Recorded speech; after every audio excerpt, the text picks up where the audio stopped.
do commend this bill to the House. I call the honourable member Andrew Williams.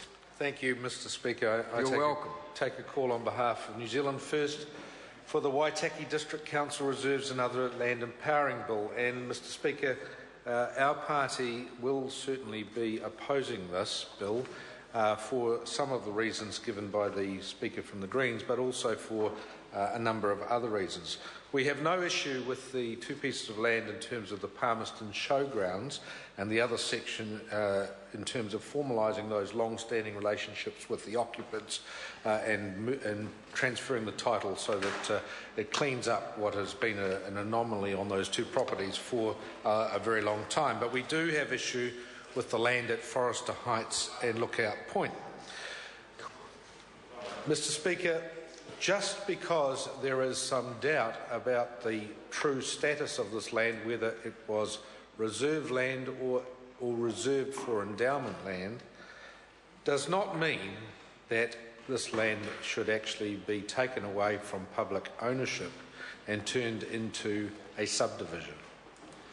It does not mean that this generation has the right to take land that's been there since 1884 and before that, but in terms of having any status whatsoever since 1884 in the borough of Oamaru, and to have gone through all those generations of people to be a lovely hillside behind the town, looking out over the historic Oamaru central area, there is no reason for this generation to suddenly cash it up, subdivide it up and turn it into housing. It would be a great shame if this was the case throughout New Zealand. Most local authorities in New Zealand are charged with protecting the land, protecting our reserves and protecting what we own for future generations, not trying to carve it up and sell it off as fast as they can for housing. In this particular instance, we were not convinced by all the information. There was a lot of conflicting information. The officials, as we heard, did a good job, but there was still an awful lot of doubt and questionable interpretation of what happened in 1937, and it refers to that there were perhaps some errors in perception then when it was gazetted. But the mere fact that at that time it was gazetted under those terms showed that there was an intent in some way or other for the land to be given a public status. And the fact that since 1937, and we're now 2013, the fact that we're 80 odd years on and nothing has happened to that land, apart from it being accessible by the public to walk across, and for people to go up to the lookout and look out across Oamaru, the fact that quite a number of generations over 7 or 8 decades have deemed fit to leave it as public land and leave it in the rightful occupancy of the public means that we should honour that commitment from not just this current Waitaki District Council but the former Oamaru Borough Council, who saw fit to have that land in that particular status.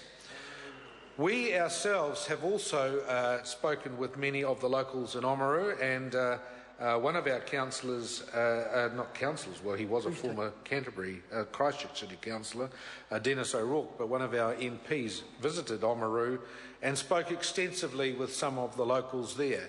And there is certainly a divide in the community of Oamaru as to this land being removed from public ownership and potentially being sold for a subdivision.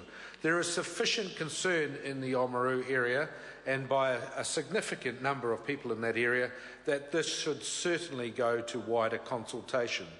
Perhaps the correct process, Mr Speaker, would have been that if there was a certain element of doubt about the reserve status of this or the endowment status of this, would be that the Waitaki District Council would have moved actually to revoke it and have it under consultation to be taken out of public land ownership. If that was the case, and they put the cart before the horse instead of the horse before the cart. They put the cart before the horse and gave the public of Oamaru an opportunity to have perhaps a referendum on it and have some input onto the status of this land before they actually make any decision either way to have the status on it revoked. Perhaps if they had done that and had buy-in from the whole of the community and had full support of the whole community, we would be a bit clearer in this House as to whether the right thing is being done here. But because there is doubt, because there are many in the community, and we heard the likes of Barry Monks and we heard the likes of Warren Crawford, but there are many, many other Barry Monks and other Warren Crawfords and Mr. and Mrs. Monks and Mrs. Crawfords and others in Oamaru who similarly have a view that the wrong thing is being done here. The wrong thing is being done here, and we are basically allowing what is a somewhat uncertain process to be sanctioned by this House. New Zealand First does not approve of the sale of assets. We do not approve of the sale of land owned by the public unless there is an incredibly good reason for that to occur. In this case, we do not believe there is a good reason for this to occur. We do not believe there is a good reason to change the status of this land and have it made into a housing division, to blight the background to the Oamaru township, to change the whole perspective of the Oamaru historic heritage township there, and the backdrop of, instead of being open land and pristine, untouched land, for it to be housing in the future. We do not believe that is the right process, and therefore New Zealand First will be voting against this bill. Mr Gilmore, welcome back, Mr Gilmore. I call the Honourable Member Aaron Gilmore. Thank you, Mr Speaker. It gives me enormous pleasure to stand